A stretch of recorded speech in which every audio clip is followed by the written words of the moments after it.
Cambridge યુનિવર્સિટીએ આચાર્ય પ્રશાંતને એક વિશેષ સંવાદ માટે આમંત્રિત કર્યા. એ વિશેષ મંચ પર જ્યાં ભારત અને વિશ્વના ભવિષ્ય સાથે જોડાયેલા મહત્વપૂર્ણ પ્રશ્નો પર વિચાર કરવામાં આવે છે. 800 વર્ષોથી પણ વધુ જૂની પરંપરા. કેમ્બ્રિજ દુનિયાના સૌથી પ્રતિષ્ઠિત શૈક્ષણિક અને બૌદ્ધિક કેન્દ્રોમાંનું એક. આ જ મંચ પર વિન્સ્ટન ચર્ચિલ, થિયોડોર રૂઝવેલ્ટ અને સ્ટીફન હોકિંગ જેવા અનેક પ્રભાવશાળી વ્યક્તિત્વ પોતાના વિચારો રજૂ કરી ચૂક્યા છે. So it's not about doing something more, that's why all the three COPs have failed.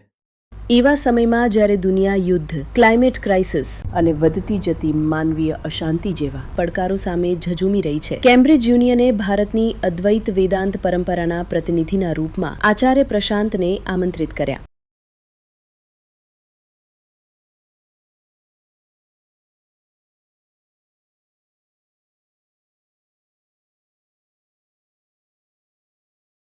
Cambridge union એવી ઐતિહાસિક ચર્ચાઓ અને ચર્ચા સભાઓનું સાક્ષી રહ્યું છે, જેમણે સામ્રાજ્યોની દિશા બદલી, યુદ્ધોનો અંત કર્યો અને સમાજને નવી રીતે વિચારવાની પ્રેરણા આપી. આ મંચ પર વિન્સ્ટન ચર્ચિલ, થિયોડોર રૂઝવેલ્ટ અને સ્ટીફન હોકિંગ જેવા કેટલાય મહાન વક્તાઓ આવ્યા, જેમની પાસે દુનિયા માટે એક ખાસ સંદેશ અને દ્રષ્ટિકોણ હતો.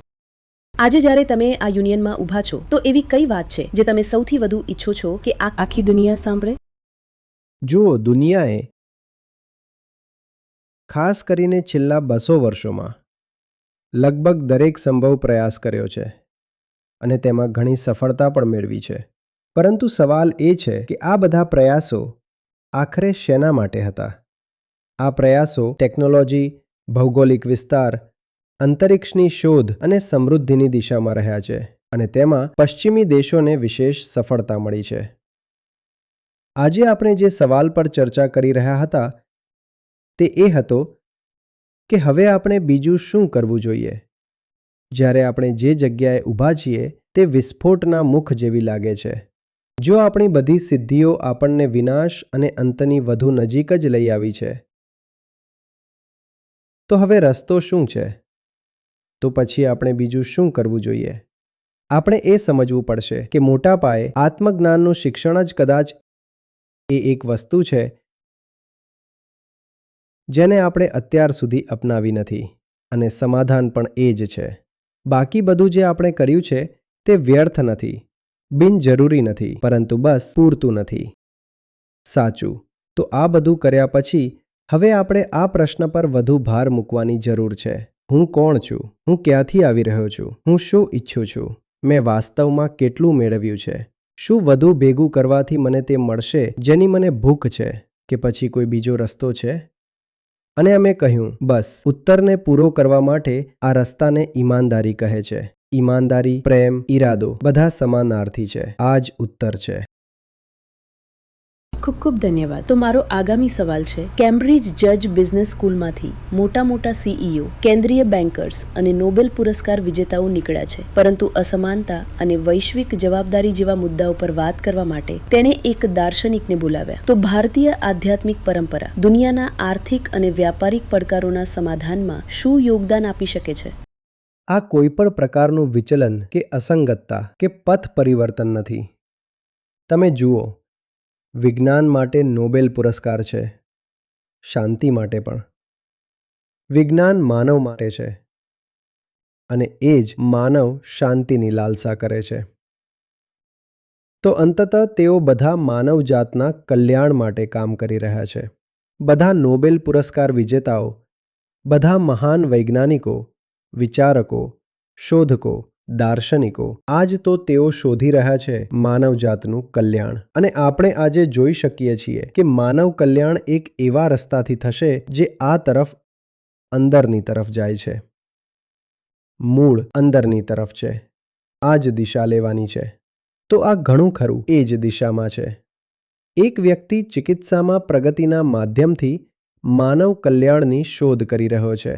ઇલેક્ટ્રોન કે ન્યુટ્રોન કે DNAની સંરચનાની શોધ કરી રહ્યો છે. હું અહીં કેમ્બ્રિજમાં ઊભો છું, તો આ બધું જ અહીં થયું છે. અને પછી એ જ ઉદ્દેશ્ય માટે, એ જ લક્ષ્ય તરફ હવે આપણે જોઈએ છીએ કે આપણે આપણી જાતને વધુ ધ્યાનથી જોવી પડશે. અને જો આપણે નથી જાણતા કે પસંદ કરનાર કોણ છે, તો બધા વિકલ્પો બહુ સમજદારી ભર્યા નહીં હોય.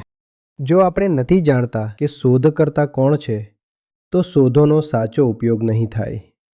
જો આપણે એ નથી જાણતા કે આવિષ્કાર કરનાર કોણ છે, તો આવિષ્કાર વિનાશકારી પણ હોઈ શકે છે. તેથી ધ્યાન ફરીથી મનુષ્યની અંદર તરફ લઈ જવું પડશે, કારણ કે શરૂઆત ત્યાંથી જ થાય છે અને આ બધું આખરે તેના માટે જ હોય છે.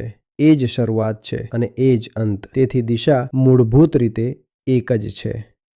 હું તમારી વાત સાથે પૂરેપૂરું સહમત છું. કેમ્બ્રિજ વિજ્ઞાન અને ટેકનોલોજીનું એક મોટું કેન્દ્ર રહ્યું છે અને અહીંથી અનેક નોબેલ પુરસ્કાર વિજેતાઓ નીકળ્યા છે. ભારતમાં પડી રહેલી ભીષણ ગરમીના સંદર્ભમાં શું તમને લાગે છે કે આનું સમાધાન ટેકનોલોજી પાસે છે? ના, એવું નથી. વાસ્તવમાં નથી. કારણ કે આજની ચર્ચામાં પણ આપણે આ જ વાત પર વિચાર કર્યો. જુઓ, ટેકનોલોજીનો હેતુ છે ઓછું લગાવીને વધુ મેળવવું. એટલે કે હું જે ઈચ્છું છું તેને ઓછી મહેનત અને ઓછા સંસાધનોમાં કેવી રીતે હાંસલ કરવું. ટેકનોલોજી આખરે આનું જ નામ છે. વાત એ છે કે જે પણ ટેકનોલોજી મને આપી શકે છે તે છતાં હું વધુને વધુ ઈચ્છતો રહીશ.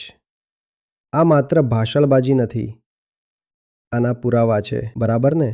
આજની જે કાર છે, આ ઓટોમોબાઈલ 70ના દાયકા કે 80ના દાયકાની કારો કરતાં ક્યાંય વધુ કાર્યક્ષમ છે. શું એનો અર્થ એ છે કે કુલ ઉત્સર્જન ઓછું થઈ ગયું છે? ના. અને આપણે આને ભારતમાં જે હીટ વેવનો અનુભવ કરી રહ્યા છીએ તેની સાથે જોડી રહ્યા છીએ. અહીં સુધી કે લંડનમાં પણ. લંડનમાં 3 દિવસ પહેલા એક વિશેષ રૂપે અસામાન્ય હીટ વેવ હતી. તો જ્યારે આપણે હીટ વેવ્સની વાત કરીએ છીએ તો દેખીતી રીતે આપણે કાર્બનની વાત કરી રહ્યા છીએ. આપણે સમજવું જોઈએ કે જો હવામાં કાર્બન છે તો એ આગ જે એ કાર્બનનું ઉત્પાદન કરી રહી છે તે માનવની અંદર છે. હવે આપણે ઉપર મેશરની ગણતરી કરી રહ્યા છીએ અને કહી રહ્યા છીએ 20 ppm, હવે 40 ppm. આગના સ્રોતની ભાળ મેળવ્યા વગર. આગ અહીં છે, માનવ અહંકારમાં, અજાણતા માનવ કેન્દ્રમાં. અને તમારી પાસે ગમે તે ટેકનોલોજી કે નીતિગત ઉપાયો હોય, જો આગને જ સંબોધિત કરવામાં નહીં આવે તો આગ એ બધાને ગળી જશે. તમારે આગને જોવી પડશે. તમારે પૂછવું પડશે કે શું આ વાસ્તવિક છે? શું આના દાવા સાચા છે? અને આ જ રસ્તો છે. તમે ઘણી અન્ય વસ્તુઓ વિશે પણ વાત કરી શકો છો, જ્યાં પણ ટેકનોલોજીએ વસ્તુઓને વધુ કાર્યક્ષમ, વધુ પરવડે તેવી બનાવી છે. વપરાશ બસ વધી ગયો છે. આપણે વિચારતા હતા કે જો ટેકનોલોજી આવે છે તો આ ઉત્સર્જનને ઓછું કરી દેશે અને દરેક વ્યક્તિ પાસે ઓછોચામાં વધુ હશે. ના, એવું નથી થઈ રહ્યું. જેમ જેમ વસ્તુઓ વધુ સુલભ થતી જાય છે તેમ તેમ તેમનો વપરાશ અને માંગ પણ વધતી જાય છે. એટલે કે જેમ જેમ ઉપલબ્ધતા વધે છે, માંગ પણ વધતી જાય છે. આનો સીધો અર્થ એ છે કે ટેકનોલોજીના ક્ષેત્રમાં તમે ભલે ગમે તેટલી પ્રગતિ કરી લો, માણસની ભૂખને ક્યારેય તૃપ્ત નહીં કરી શકો.